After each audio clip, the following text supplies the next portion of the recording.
प्रणाम, राधे राधे।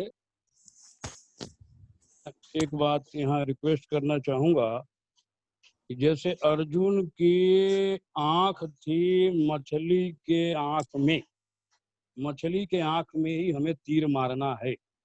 उसी तरह से हमारा फोकस जो है गोविंद की प्राप्ति पे होना चाहिए।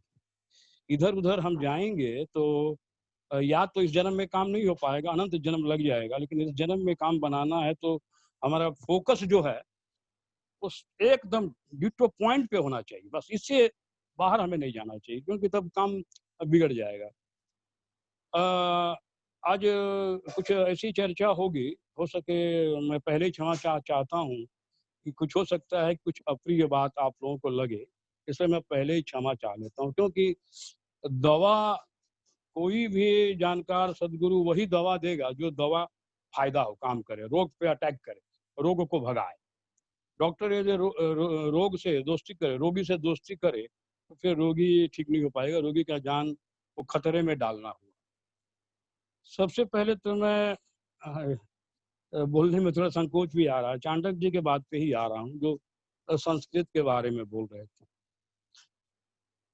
संस्कृत जान लेने से अगर भगवत प्राप्ति हो जाएगी, तो हमारे पास हज़ारों लाखों संस्कृत के विद्वान पड़े हुए हैं। विद्वता एक अलग चीज़ है, विद्वान होना एक अलग चीज़ है और भगवत प्राप्ति करना एक अलग चीज़ है, पहली बात। दूसरी बात, आप यदि टूटी-फूटी भाषा में भी बोलिएगा तो भगवान उस बात को समझ जाएँगे। उनके समझाने के लिए किसी भाषा की ज़रूरत नहीं, भाव की ज़रूरत है। आप चाहे हिंदी में बोलिए, अंग्रेजी में बोलिए, फारसी में बोलिए, कोई भाषा भाव नहीं है तो सब व्यर्थ। जैसे मान लीजिए कि मैं अपनी आपकी घटना बताता हूँ, मैं संस्कृत बिल्कुल नहीं जानता। जो थोड़ा बहुत कुछ श्लोक ही जो मुझे याद है वो हमने याद किया है। एक श्लोक अगर हम पढ़ेंगे, किसी विद्वान को आप लाइएगा तो उसमें कम से कम 20 गलती निकालेगा। मैं स्वीकार करता हूँ इस बात को। लेकिन फिर भी मुझे अपने ऊपर फ़क्र है, इस बात का फ़क्र है कि भाव ठीक है, भगवान भाव प्रधान, भगवान भाव को समझते हैं। जैसे एक छोटा बच्चा जो है तोतली भाषा में पानी को कुछ और बोलता है, लेकिन माँ-पिता समझ जाते हैं कि ये पानी मम। जैसे हमारे पड़ोस में एक छोटा-सा बच्चा है, साल डेढ़ साल का है, तो वो पानी को मम बोलता है। मम मम, बस हम लोग समझ जाते हैं कि पानी माँग रहा है, बस देते ही वो पीने लगता है। तो भगवान आपकी भाव से लेना-देना है। आप संस्कृत के विद्वान हो जाइए, कितना भी अच्छा संस्कृत जान लीजिए, आपकी भगवत प्राप्ति उससे नहीं होगी। हाँ, संस्कृत के कुछ श्लोक शब्द ज़रूर समझ में आ जाएँगे, लेकिन उससे मूल काम हमारा नहीं होगा, पहली बात। दूसरी बात, अब हम आते हैं थोड़ा-सा कबीरदास जी की बात पर। कबीरदास जी ने तो शास्त्र पढ़े थे, ना संस्कृत जाने। कबीरदास जी ने कहा था, लोग कहें शास्त्र लेखी, मैं कहता हूँ आखंड देखी।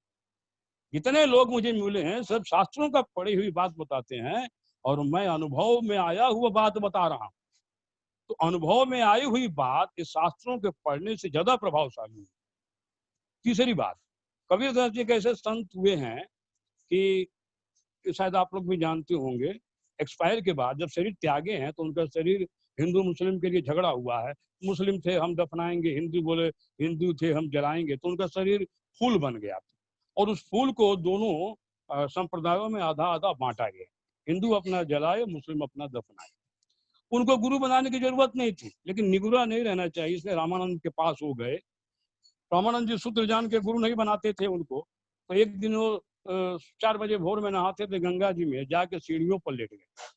रामानंद जी ने देखा कि ये तो कबीरवा लेटा हुआ है, राम राम करते करते गले लगाए, उसके बाद दीक्षा देने के लिए बाध्य हो गए। कबीरदास जी से एक बार उन्होंने कहा कि मेरे दरवाजे के सामने गेट पर तुम बैठो, कोई भी अंदर आए आने मत देना, क्यों, मैं आज खूब सोऊंगा।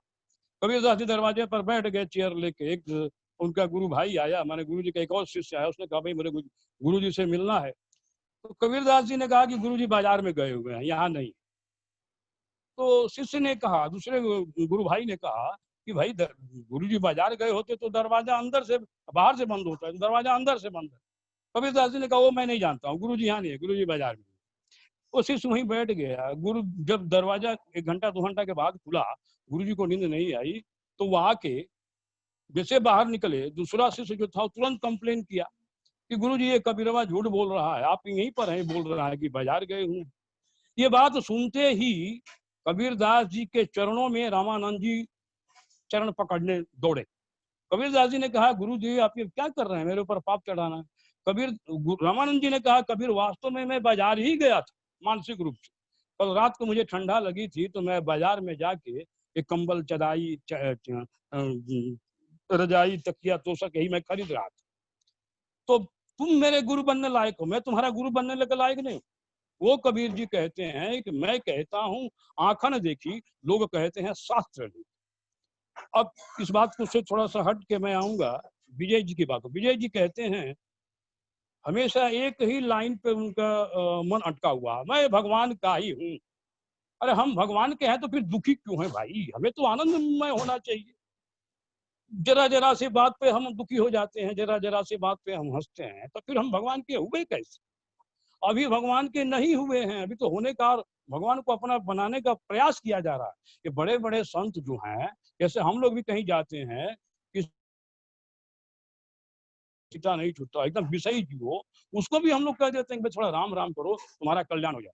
अगर राम राम कहने से कल्याण हो जाएगा, भगवान मैं आपका हूँ, आप मेरे हैं, ये कहने से कल्याण हो जाता, तब तो सारे जीवों का ही कल्याण हो जाता। मेरे भाई ऐसे नहीं कल्याण होगा।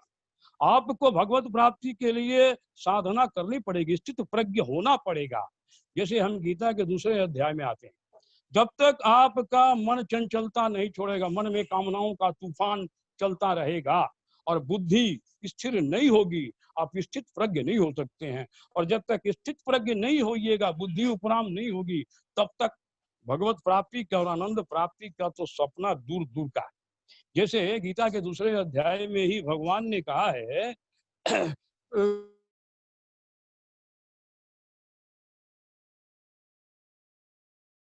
तेरी बुद्धि मोह रूप दलदल को पार कर जाएगी तो सुने सभी भोगों से तेरा बैराग हो जाए।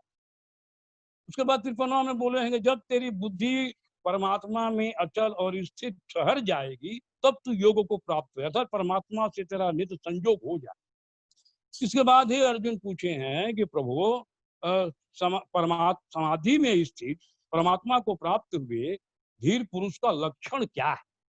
अर्थात जब तक हम स्थित प्रज्ञ नहीं होंगे, हमारी बुद्धि जो है, आप गीता का तीसरे अध्याय का 6वां श्लोक देखिए, उसमें भगवान ने कहा है स्पष्ट कि जब तक तुम्हारा मन संसार के चिंतन में, भोगों के चिंतन में, विषयों के चिंतन में लगा हुआ, तुम बाहर से भले इंद्रियों को रोक लो हठपूर्वक, जैसे अभी है कोई सिगरेट पीने वाला है, वो उसने जिद कर लिया कि हम सिगरेट नहीं पिएंगे, शराब नहीं पिएंगे, लेकिन मन से वो बात नहीं निकली है, मन उस बात का चिंतन कर रहा, और चिंतन करते करते होता क्या है कि मन फिर इंद्रियों से विषयों में लग जाता।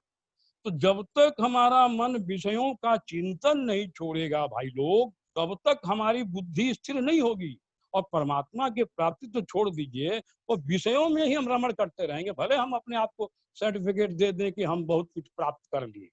पहली बात। दूसरी बात, भगवान ने 55वें श्लोक में उसका लक्षण बताया, प्रजहाति यदा कमान सर्वान पार्थ मनोगतान आत्मन्यवात्मना तुष्ट प्रज्ञस दोष। भगवान कहते हैं प्रजहाति यदा कमान, सारे कामनाओं को मार डाल, समाप्त कर दे एकदम से, और तू आत्मा से आत्मा में संतुष्ट हो जा। यानी आत्मा से जब तुझे आनंद मिलने लगेगा और उस आनंद में तुम जब संतुष्ट रहोगे, तब तुम्हारी समझ लो कि बुद्धि स्थिर हुई। यानी जब तक बुद्धि उपराम नहीं हो जाती, जैसे मान लीजिए कि राधा मोहन शरण जी भी उस दिन बता रहे थे कि बुद्धि अपना दुकान लगा के बैठी हुई, सारे कर्म इंद्रियों की, कर्मेंद्रिया हो, ज्ञानेन्द्रिया हो, मन हो, इसकी मालकिन बुद्धि है। जैसे मान लीजिए कि आंख ने किसी वस्तु को देखा, मन ने डिमांड किया, और बुद्धि को डिसीजन देना है कि ये वस्तु चाहिए या नहीं चाहिए। अब जैसे बुद्धि ने डिसीजन दिया कि चाहिए, तो पैर को उसने आदेश दिया कि चलो उस वस्तु के पास, फिर हाथ को आदेश दिया कि उस वस्तु को उठाओ। इसी तरह से कान का भी विषय है, कान सारे विषयों को ग्रहण कर रही है, और जो डिमांड कर रही है तो बुद्धि डिसीजन दे रही है।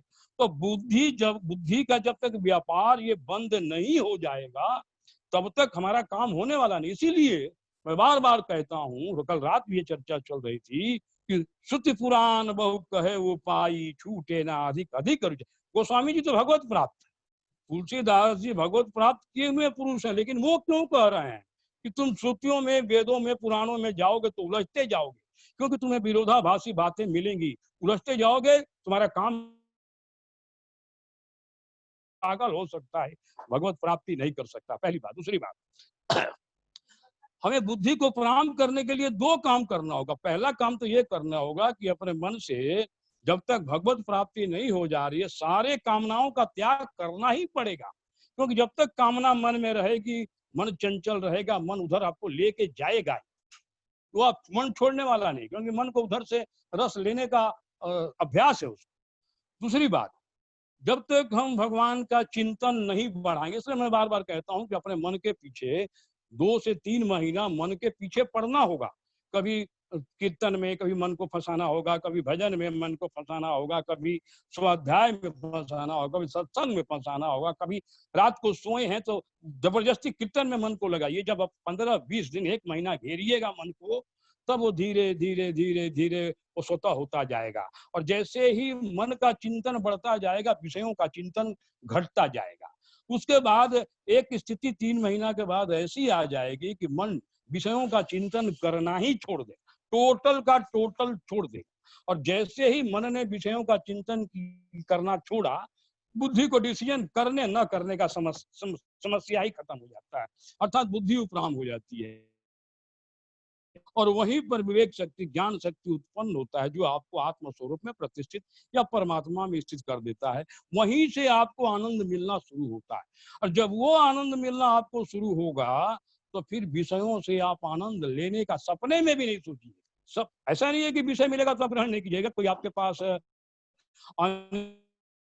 इच्छा से रसगुल्ला है तो दूसरा रसगुल्ला या शरबत आए तो आप ग्रहण, रसना का सब्जेक्ट नहीं दीजिएगा। ऐसी बात, इच्छा नहीं हो, आपका मन भगवान के चिंतन में, स्मरण में इतना तन्मय रहेगा, हमेशा रहेगा, कि स्वतः विषयों का चिंतन करेगा। जब तक विषयों का चिंतन नहीं घटेगा, जैसे गीता के दूसरे अध्याय में भगवान ने कहा है, इंद्रियाणाम ही चरताम यन्मनो अनुविदते तदस्य हृतिम प्रज्ञाम वायुर्नाम विवांस।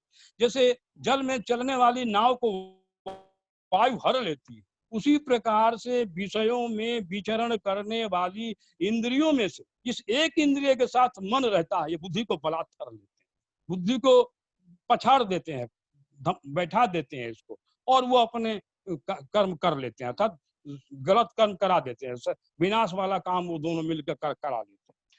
तो हमें अपने लक्ष्य पर एकदम ठीक से